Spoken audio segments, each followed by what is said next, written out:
Assalamualaikum warahmatullahi wabarakatuh. Assalamualaikum warahmatullahi wabarakatuh. Pada kesempatan ini kita di tengah-tengah kita sudah hadir Pak Ustadz Subair Nur SAG MAP. Selamat siang Ustadz. Selamat siang. Iya. Pada kesempatan ini kita akan membahas tentang bagaimana adab-adab kita ketika memasuki masjid. Iya. Iya. Persiapan dari rumah sampai pulang kembali Oh ya, keluar masjid. Iya. Ya. Saya kira untuk waktu dan kesempatan dipersilakan Ustadz untuk menyampaikan materinya. Ya, makasih Ustaz Taslim. Assalamualaikum warahmatullahi wabarakatuh. Waalaikumsalam. Alhamdulillahirabbil alamin. Wa bihi nasta'inu wa nastaghfiru wa na'udzu billahi min syururi anfusina wa min sayyiati a'malina. May yahdihillahu fala mudilla lahu wa may yudlil fala hadiyalah. Asyhadu an la ilaha illallah wa asyhadu anna Muhammadan abduhu wa rasuluh al-mab'uts rahmatan lil alamin. Pemirsa Klinik Ramadan yang insyaallah dirahmati Allah Subhanahu wa taala. Puji syukur kehadirat Allah Subhanahu wa taala atas kesempatan dan kesehatan yang diberikan kepada kita semua, sehingga pada siang yang penuh mubarak ini kita diberikan kekuatan oleh Allah Subhanahu wa taala, terutama untuk menjalankan ibadah puasa. Insyaallah Ustaz ya. Sehat-sehat ya. Sehat. Alhamdulillah. Sehat. Ya. Salawat dan taslim kunjungi kita baginda Rasulullah Muhammad sallallahu alaihi wasallam, nabi idola dan panutan kita. Mudah-mudahan kita senantiasa diberikan syafaat atas kuasa Allah. Iya. Karena syafaat itu Ustaz, kuasa syafaatnya Allah, tapi diberikan kepada Muhammad untuk diberikan kepada kita. Masya Allah. Ya, alhamdulillah Ustaz ya. Tambah gagah saya lihat Ustaz Taslim ya. Pada kesempatan yang penuh mubarak ini, sebagaimana tema kita yang disampaikan oleh Pak Ustaz tadi, adab-adab ketika kita mau masuki masjid, bahkan sampai kita keluar dari masjid, Ustaz ya. Ya. Jadi ini barangkali sangat penting karena selama ini kita datang di masjid langsung saja masuk, malah ada yang lari masuk di masjid sampai-sampai lupa berdoa. Padahal itu bagian daripada kita mendapatkan amal yang luar biasa, apalagi bulan suci Ramadan ini. Ini ada doa Nabi yang senantiasa dibaca kalau dia pergi di masjid. Jadi tiap-tiap mau ke masjid Nabi membacanya. Doanya ini barangkali bisa saya bacakan Ustaz ya. Ya, boleh. Ya, boleh ya? Ya, minta izin baca. Bismillahirrahmanirrahim. Allahumma ja'al fi qalbi nura. Ya. Waj'al fi lisani nura. Waj'al fi sam'i nura. Waj'al fi basari nura. Waj'al khawfi nura. Wa amami nura. Waj'al min fawqi nura. Wa min tahti nura. Allahumma wa'azim li nura. Ini doa Ustaz yang biasa dibaca oleh Nabi. Ya. Jadi ini kita meminta, ya. Ini Nabi yang berdoa tapi ditujukan kepada kita, ya.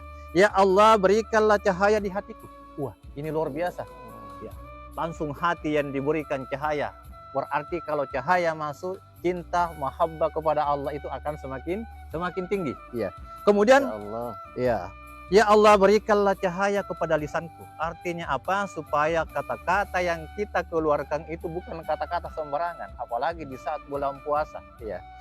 Kemudian, ya Allah, berikanlah cahaya pada pendengaranku. Ya, tidak sembarang didengar kemana-mana gosip, atau bahkan kita yang bergosip. Ya, ini dia minta kepada Allah supaya diberikan cahaya pendengarannya. Kalau perlu, tulikan saya ya Allah dari hal-hal yang buruk. Ya, itu doanya Ustaz ya.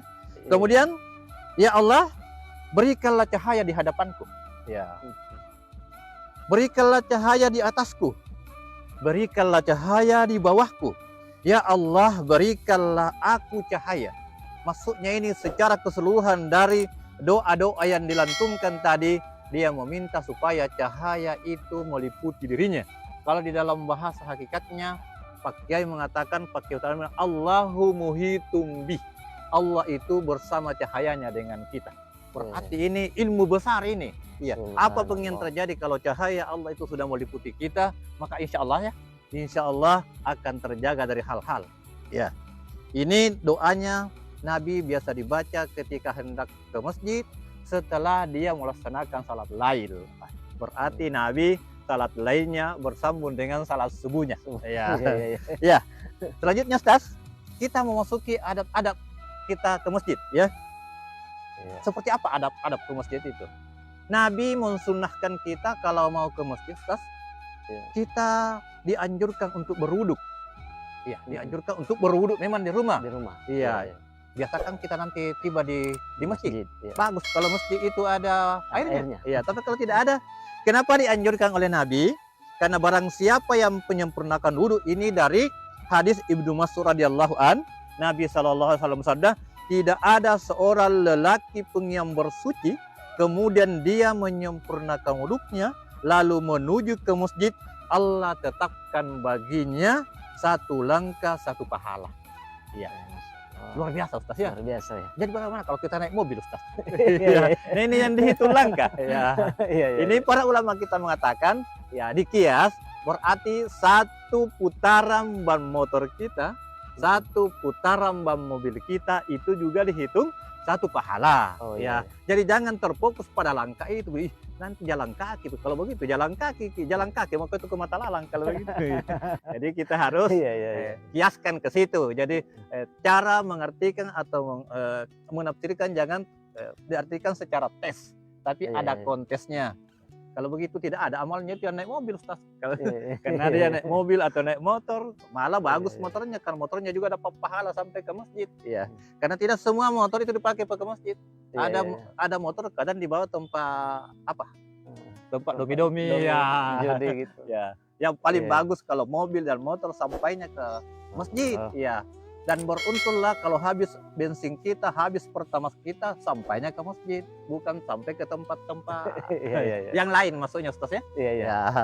Ya, yang kedua, pergi ke masjid dengan keadaan baik. Iya. Maksudnya keadaan baik di sini adalah suci pakaian. Ya. Terkadang kalau kita mau ke pesta pakai jas, pakai parfum, ibu-ibu kan biasa begitu, celaknya Iya, iya. luar biasa. Tidak pakai jas yang bagus, pakai sarung yang bagus, tapi tiba-tiba pergi di masjid, pakaian yang paling jelek dia pakai dengan pendek lagi. Ya, ini ya, barangkali ada adab-adab yang sangat disenangi oleh baginda Rasulullah Muhammad SAW. Yang kedua, suci dari hadas. Suci dari hadas berarti pakaian kita bersih. Ya, pakaian kita bersih dari kotoran, najis dan lain sebagainya. Tapi yang lebih hakiki lagi, hadas yang dimaksud di situ adalah pakaian kita bersih dari hadas. Hadas yang artinya cara mendapatkan pakaian kita. Iya. Bagaimana Dari- doa kita, Ustaz, ya? Soal Diterima oleh Allah. haramnya, ya. Iya. Dari cara mendapatkannya. Iya, Siapa iya, tahu kita pakai baju ini tapi dari hasil nyolong gitu ya. iya, iya, iya. Atau tipu-tipu gitu.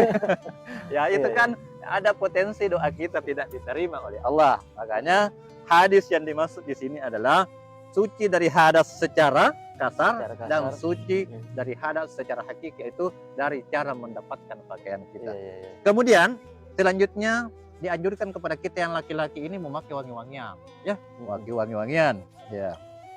Ini luar biasa. Tapi kalau perempuan tidak dianjurkan. Tidak Ya, dianjurkan. karena itu merangsang ya. Ustaz, Iya, iya. barangkali ya, barangkali Ustaz ya. Ya. Kemudian Iya, yang iya, ketiga, bersiwak. Ya, bersiwak atau sikat gigi. Ada siwak ya yang kayak kayu-kayu itu. Ya, itu yang Iya, iya, sunnah iya. Nabi ya. Kalau kita sekarang ini sikat gigi, jadi beli saja di toko banyak. Ya, sikat gigi. Kenapa? Ini Nabi menganjurkan as-siwaku mutharatul lil fami mandatul lil rabbi. Iya. Iya. Bersiwak itu mensucikan mulut dan diridai oleh Allah Subhanahu wa taala. Iya. Ini apalagi salah subuh, Ustaz, ya. Oh, iya. Woi.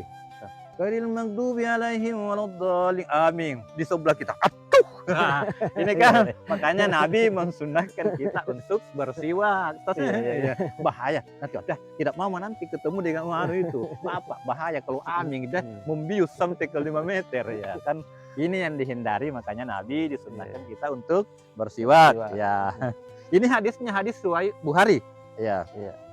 Kemudian yang keempat, kalau kita mau ke masjid dianjurkan oleh Nabi itu berjalan dengan tenang. Ya, walaupun sudah azan dikumandangkan, disunahkan kita untuk jalan pelan-pelan. Karena kapanpun Tidak tergesa-gesa ya. tidak tergesa-gesa, karena setiap langkah kita akan dihitung amalnya. Walaupun kita tiba di masjid umpamanya sudah salat, maka sesudah itu kita sempurnakan rakaat salat. Iya, Jangan tergesa-gesa. Ya. Ya. Kemudian bersegera pergi ke masjid saat mendengar azan. Ini masuknya ini Ustaz. iya. Jangan sampai sudah terdengar azan kita masih di masjid. Iya. Karena yang paling afdal itu mendengarkan azan di masjid. Baru kita mengikuti azan dan menjawab azan dengan apa yang diucapkan oleh muazin. Ini maksudnya ini kalau sampai sudah azan dikumandangkan masih di rumah kok banyak pekerjaanmu, bersegera mau pergi di masjid. Tinggalkan semuanya. Tinggalkan semuanya, jangan dipelintir. Kan ada yang bilang begini, salat yang paling bagus itu adalah di mana azan dikumandangkan. Nah kalau begitu bisa Ustaz, di mana Ki? Saya azan di kamarku. Iya, baru saya salat di situ. Kan di situ azan dikumandangkan juga. Tapi kan yang dimaksud Nabi itu adalah kumandang azan itu di masjid. Ya. Jadi itu maksudnya. Ya. Wasari'u ini ayatnya di dalam surah Ali Imran ya. Surah keberapa itu Ustaz? Ketiga ya? Ketiga. Ya, ketiga ya. Surah Ali Imran ayat 133. Bismillahirrahmanirrahim. Wasari'u ila maghfiratim mir rabbikum. Apa sabunnya Ustaz? Wa jannatin arduhas samawati wal ard uiddat lil muttaqin. Ya.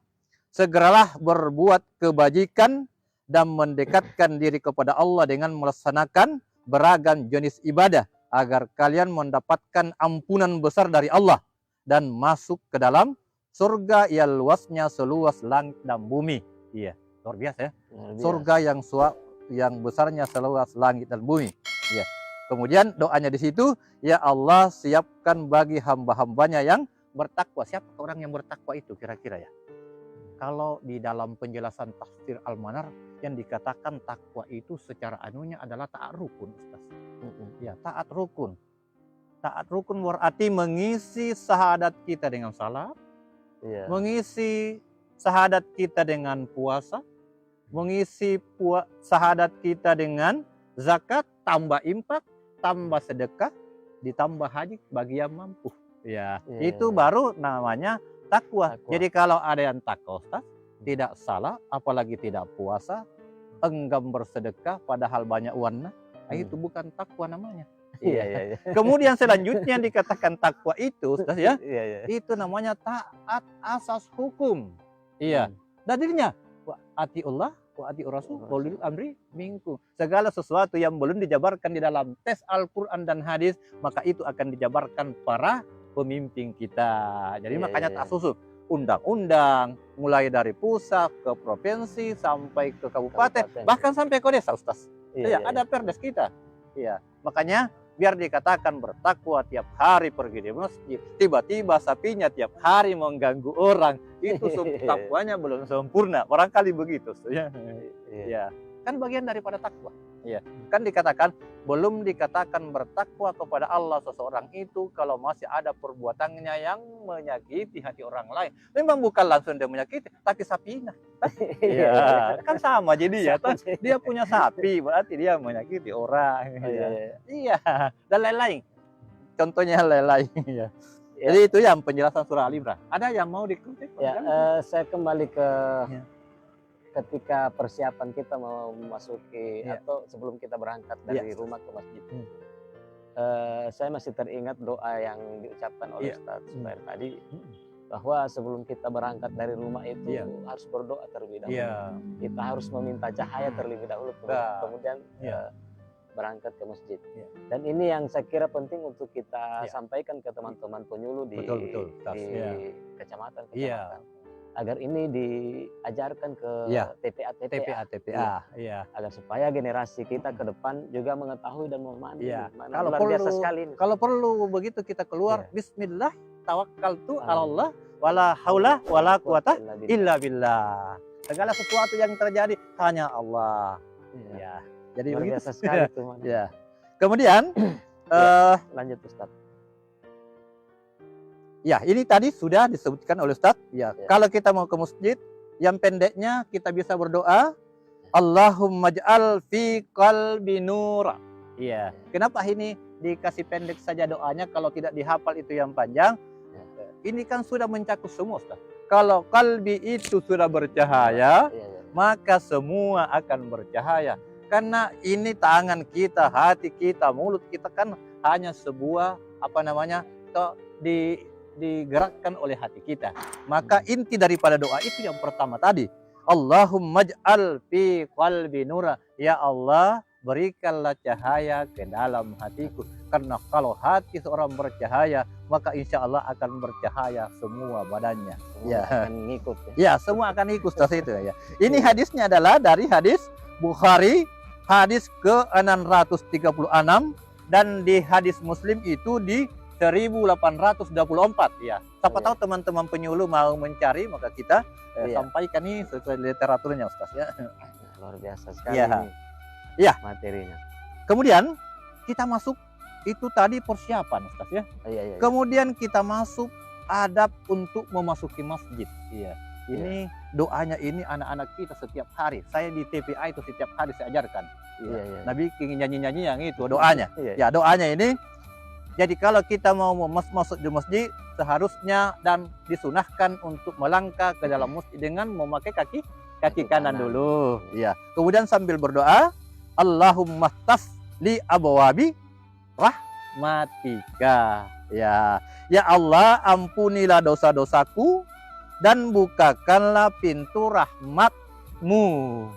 Rahmat yang dimaksud di sini supaya kita terjaga dari godaan setan. Iya, karena setan itu di saat kita mau salat, maka dia juga akan berusaha bagaimana memalingkan kita dari khusyuknya salat kita. Makanya ada hadis itu, hati-hati kalau anjing melolong dan kuda meringkih, maka sesungguhnya anjing yang melolong dengan kuda yang meringkih itu melihat makhluk yang tidak kita lihat. Artinya apa? Itu jin, ya, setan ya. Iya. Ya, setan dari jin. Iya. Ya, makanya itu kalau salat subuh terkadang begitu, as-salatu khairum minan naum, anjing juga au. Iya. Dia melihat sesungguhnya melihat setan yang terbang. Di dalam hadis dikatakan kalau begitu berarti setan itu terbang sejauh-jauhnya sampai dia tidak mendengar azan. Tapi ingat, setelah azan itu dikumandangkan, setan itu kembali lagi. Iya. Makanya jangan heran di saat kita salat terkadang kita lupa rakaat kita. Atau malah ibu-ibu dia ingat kisahnya yang sudah lama hilang. Bukan salatnya khusus itu, setan yang datang mengganggu. Luar biasa. Iya. Kan biasa. Wih, bagusnya salatku. Biasa terjadi. Iya, Ustaz. Sudah 2 rakaat ini. Sudah rakaat berapa menit? 3 atau 4. Iya. Itu bukan khusyuknya salat. Setan yang berusaha mengganggu kita. Ya. Biasa kan ada, wih, kisahku lamanya 2 tahun. Tiba-tiba ku ingat, ternyata di situ di kusimpan. Nah, sudah salat bilang, ih bagusnya salatku tadi, ku ingat kisahku yang sudah hilang. Ya, padahal itu setan yang berusaha. Karena setan 2 itu yang sangat berusaha memalingkan kita di saat kita salat dan di saat kita sakratul maut. Itu Ustaz. Jadi hati-hati sakratul maut ya. Karena sakratul maut artinya itu mabuk Ustaz ya. Ya, jadi sakratul maut itu kalau orang sakrat jangan ditanya masih mau ke makan begini, tidak usah ditanya ke orang mabuk. Bagaimana kalau orang mabuk? Orang teler mana ditanya, pasti lain-lain bicaranya ke orang mabuk. Ya, kemudian Ustaz ya. Itu tadi adab kita memasuki masjid. Yang ketiga, adab ketika di dalam masjid. Ya, begitu masuk masjid, ya sudah langkah kaki kanan masuk. Yang pertama yang harus dilakukan adalah salat tahiyatul masjid. Ya, itu Nabi mengatakan, dan janganlah kamu duduk sebelum kamu masuk di masjid, sebelum kamu mengerjakan salat sunnah 2 rakaat. Itu namanya salat tahiyatul masjid, penghormatan kepada masjid. Ya.